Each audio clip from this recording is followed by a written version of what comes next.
মাহমুদ ভাইকে অল্প কিছু কথা বলার জন্য অনুরোধ করছি।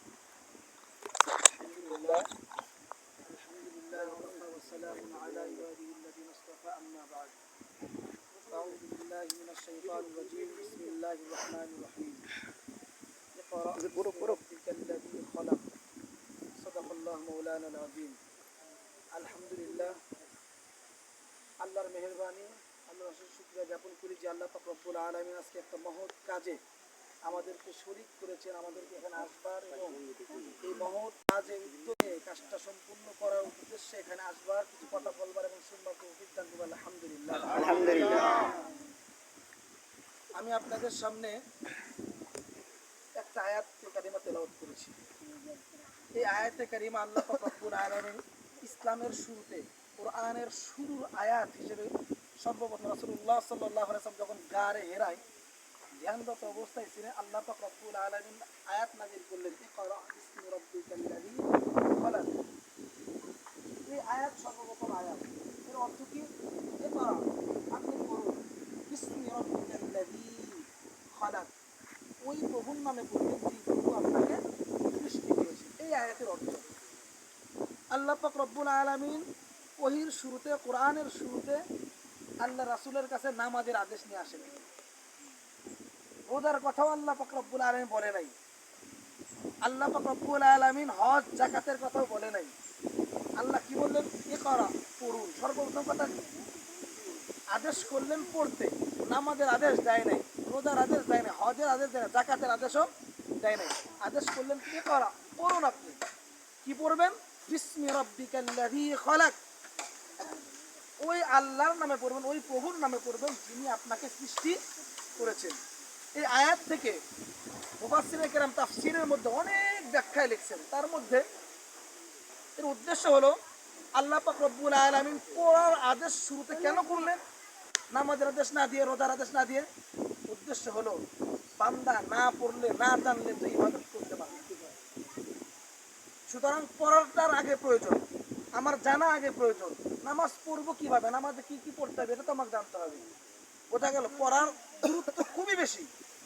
কি পড়তে বললেন আল্লাহ? বিসমি রাব্বিকাল্লাযী খলাক, তোমার প্রভুর নামে পড়বা যিনি তোমাকে সৃষ্টি করেছেন। আফসোস, আমাদের সমাজে, আমাদের বাংলাদেশে, পুরো বিশ্বের মধ্যে পড়ার উপর বড় গুরুত্ব আছে। বাচ্চাদেরকে পড়াশোনার জন্য মাসে ফজরের আগে ঘুম থেকে উঠছে কিন্তু ফজরের নামাজ পড়ে নাই। আছে না নাই? অনেকই আছে। প্রাইমারিতে নিয়ে যেতে হবে, কেজি স্কুলে নিয়ে যেতে, ফজরের আগে ওইটা রান্না বান্না করা কাজটা শেষ, কিন্তু ফজরের নামাজ পড়ে নাই, নিয়ে গেছে কেজি স্কুলে। পড়ার উপরে খুব গুরুত্ব আছে, কিন্তু আল্লাহ বলে পড়ো, এটার উপর গুরুত্ব দিলাম। কিন্তু পড়ার কথা কি পড়তে বলছে? বিসমি রাব্বিকাল্লাযী, আল্লাহর নামে পড়তে হবে। যেই পড়াটার সাথে সম্পর্ক কার? আল্লাহ। ওই পড়ালেখাটা তোমাকে আগে করতে হবে। বিসমি রাব্বিকাল্লাযী, আল্লাহ শুরুতে বলে দিচ্ছেন যিনি তোমাকে ওই পড়াটা তোমার পড়তে হবে, যিনি পড়াটা আল্লাহ রবের সাথে সম্পর্ক। তো এই যে আপনারা আসছেন, এত সুন্দর একটা পরিবেশ, এখানে মাদ্রাসা নির্মাণের আপনারা উদ্যোগ নিয়েছেন। মাদ্রাসাটা যারা নির্মাণ করবেন, উদ্যোগ নিয়েছেন, আল্লাহ পাক রব্বুল সবাইকে কবুল করবেন, আমিন। মাদ্রাসা কেন নির্মাণ করব? ওই যে আল্লাহ শুরুর আয়াতটার প্রতি খেয়াল করব। আল্লাহ যেহেতু পড়তে বলেছেন আল্লাহর নামে, সুতরাং বাচ্চারা যাতে, আমাদের মুসলমানের সন্তানদের আল্লাহর নাম পড়াটা পড়তে পারে, সেই জন্য এই প্রতিষ্ঠান, তাই না? এটাই তো মাকসাদ। এখন এটা এই মাদ্রাসা পড়লে লাভ কি আমাদের? লাভ হলো, আপনি দেখেন, আমি একটা ছোট্ট একটা ঘটনা বলবো, সত্য ঘটনা, এটা আমার জীবনের ঘটনা। এটা করতে গেলে বিল্ডিং করবেন, আপনারা নিয়ত করছেন, এর টাকা পয়সা প্রয়োজন আছে না? আমার সম্পদ আমি অর্জন করেছি আমার সন্তানাদের জন্য, এখানে কেন দেব? প্রশ্ন আসে কিনা? কেন দেব? দিলে লাভ কি, না দিলে ক্ষতি কি? আমি দিলে লাভ কি এটা একটু বোঝেন। আপনি আপনার টাকা পয়সা, এই টাকাটা এখানে যারা পড়ালেখা করবে, এখানে যারা আসবে বাচ্চারা, একটা মাত্র প্রতিষ্ঠান পৃথিবীর বুকে, কওমি মাদ্রাসা, যেই মাদ্রাসার ছাত্রগুলো 5 ওয়াক্ত নামাজ মসজিদে পড়ে জামাতের সাথে। এখানে একটা বিল্ডিং হয়, আপনাদের বাচ্চাগুলো ছোট আছে, একটা সময় বড় হয়ে যাবে, এখান থেকে হাফেজ হবে ইনশাআল্লাহ, এখান থেকে আলেম হবে, ভরপুর মাদ্রাসার ছাত্রগুলো থাকবে। তারা কি করবে? এখানে মসজিদে 5 ওয়াক্ত নামাজ গিয়ে পড়বে। কোনো প্রতিষ্ঠান দেখাতে পারবে স্কুল কলেজ বাড়িতে, হ্যাঁ 2, 4, 5 জন নামাজি আছে, প্রত্যেকেই 5 ওয়াক্ত নামাজ মসজিদে পড়ে, এরকম প্রতিষ্ঠান কোথাও পাবেন না। তাহলে আপনার টাকায় পড়াশোনা করবে, আপনার টাকার প্রতিষ্ঠানে থাইকে পড়ালেখা করবে, 5 ওয়াক্ত নামাজটুকু কমপক্ষে পড়বে, পড়বে না?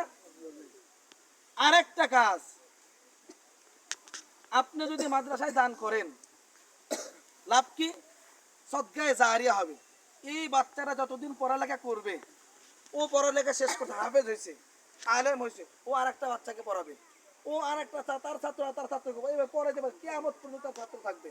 এই যে আপনার 10 টাকা 5 টাকা 10,000 20,000 টাকা দান করছেন, এই টাকাটা কিয়ামতের ময়দানে আল্লাহ পাক রব্বুল আলামিন আজকে থেকে নিয়ে দান থেকে নিয়ে কিয়ামত পর্যন্ত পৃথিবীর উপর টিকে থাকবে। এর সবের আমলনামা আপনি কবর শুয়ে পাইতে থাকবেন। সুবহানাল্লাহ। দান করলে লাভ কি? দান করার উৎসাহ কি শোনেন? আমি একটা ঘটনা প্রায় সময় বলি। আমি লেখাপড়া করছি ঢাকা টুঙ্গি জামিয়া নুরিয়া মাদ্রাসায়। এই টুঙ্গি জামিয়া নুরিয়া মাদ্রাসা আমার ওস্তাদ মুফতি শফিউল্লাহ সাহেব, উনি মাহফিলের কালেকশনের জন্য টুঙ্গি বাজারে গেছে।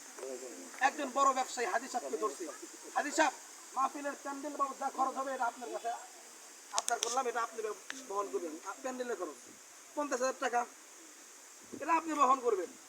হাজি সাহেবের এবং সামর্থ্য আছে, এই জন্যই হুজুর কি তাকে বলছে, ধরছে। কিন্তু ওই লোকটা হঠাৎ মুখের উপরে বলে দিল, আমি 1 টাকাও দেব না। আমার ওস্তাদ একটা কথা বলছিলেন, কথাটা কি? যে ভাই, টাকা আপনার থাকতে পারে, আল্লাহ সবার টাকা কবুল করেন। আল্লাহ সবার টাকা আল্লাহর রাস্তায় মাদ্রাসায় নেয় না। বাস এতটুকু বইলে চলে আসছে। এই কথাটা একটু পরে হয়তো ওনার দিলে আঘাত লাগছে, হায় হায়, তার মানে আল্লাহ আমার টাকা